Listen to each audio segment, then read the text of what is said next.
I have never done one of these before, so this is going to be a interesting learning process. So this is going to be a what's in my bag video. So the thing about the bag, and I don't want to be dishonest here, this is not what I actually would carry like in a single day. What I would carry in a single day just depends on what I'm doing. So if I'm going and taking photos or video or going hiking or just carrying X, Y, and Z products, it's gonna have those products and really nothing else because I like to keep it as minimal as possible. But what this is a combination of items that I might carry in a given day, kind of all in one backpack for the sake of this video. So let's go ahead and get into it. Starting with the bag itself. So this is the Thule Aspect DSLR camera bag. Funny thing is that Thule is not really they're more of an outdoorsy company. You see them a lot of times on like bike racks and things like that on cars. They're a really reliable brand. And this backpack, I saw some guy hiking with it and Googled it, and it turned out to be perfect for me. Price point for it is kind of high, but not nearly as high as some really high-end backpacks like Peak Designs, for example.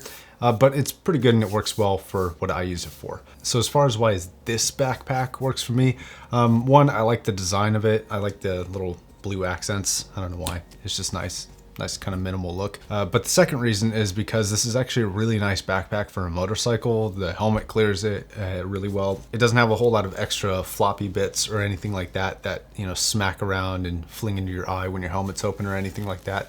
So it's a good all-rounder backpack, especially for one of my modes of transportation. So I actually wouldn't necessarily recommend this backpack for everybody. It just depends on what you're carrying and how you're carrying it, because it's made up of 3 main compartments, and then there's dividers in between the 2.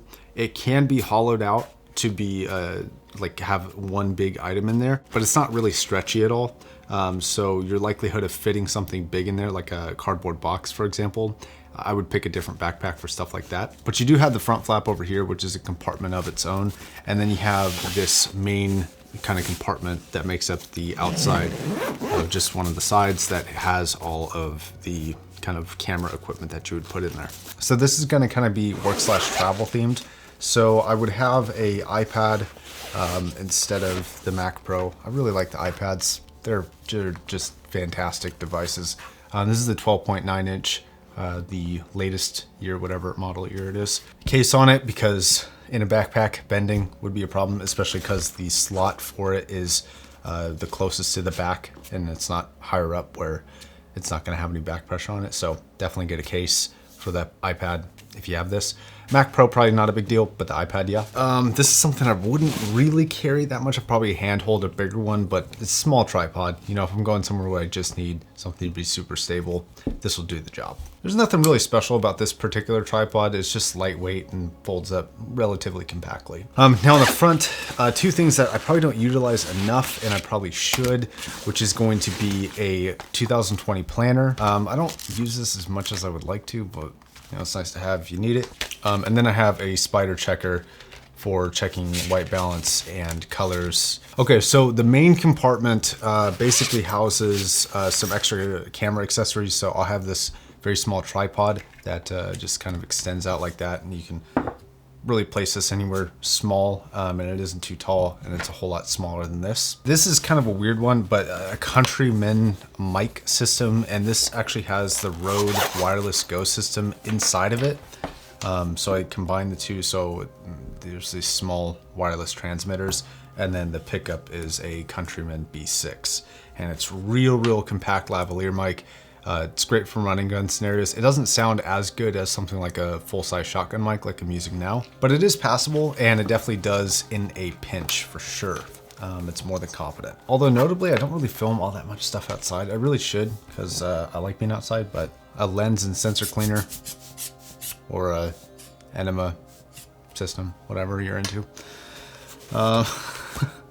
SD card reader for the iPad. And then I have 3 potential headphones depending on what I'm doing. So these are the Blonde B6s. They're like 50 bucks. They're super cheap. They're around ear. They're great for, you know, when you are going to a high risk area where you could either lose your backpack or something could get stolen. This isn't that big of a deal. Or if like I was sending this through luggage in an airport, I would probably carry these so that I would have something to listen to that sounded good.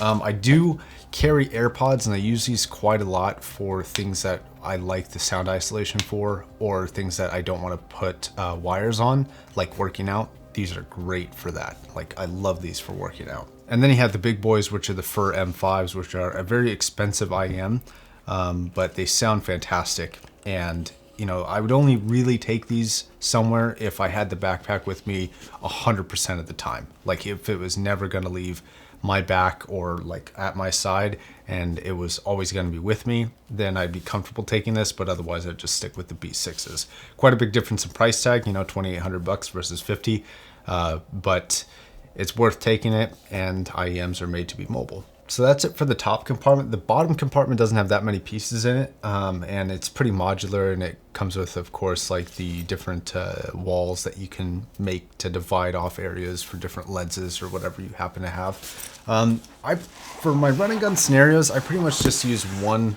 camera and one lens only, and it's really all you need. And that's going to be the GH5, because GH5.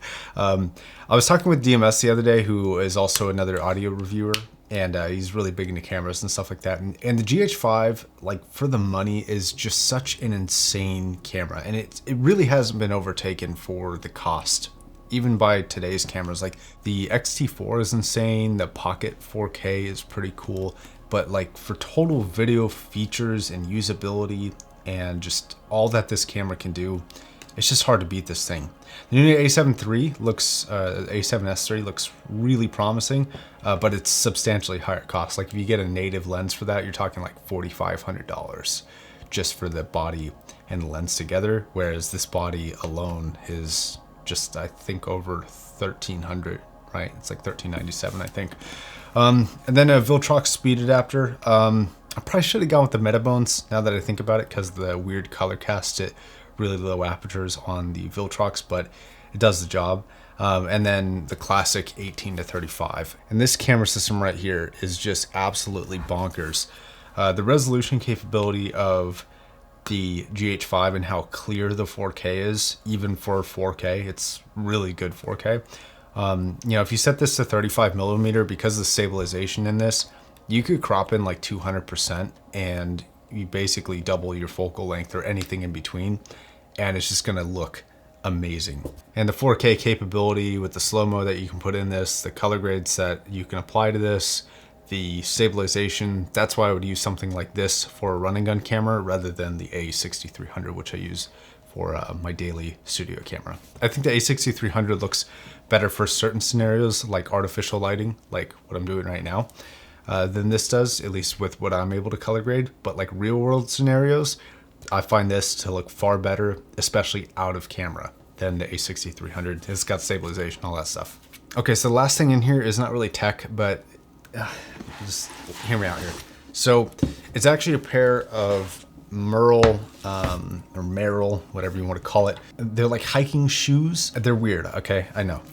They're ugly as sin. They're not very attractive looking, but they function really well. And what these kind of feel like is walking barefoot, except there's no pain. So if you step on a rock, you feel like you're stepping on a rock, but it doesn't hurt.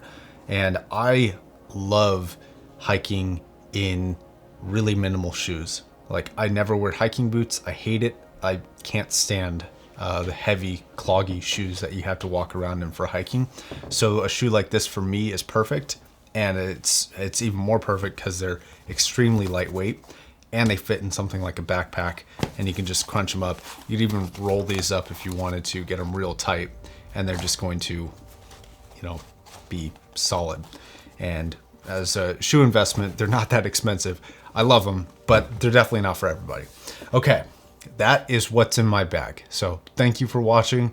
Any questions or comments or areas you see where I could improve certain things? Should probably get a better color checker, because these spider checkers are never really that good. They're never super accurate anyways. Okay guys, thank you very much for watching. Until the next video, my name is Josh, signing off.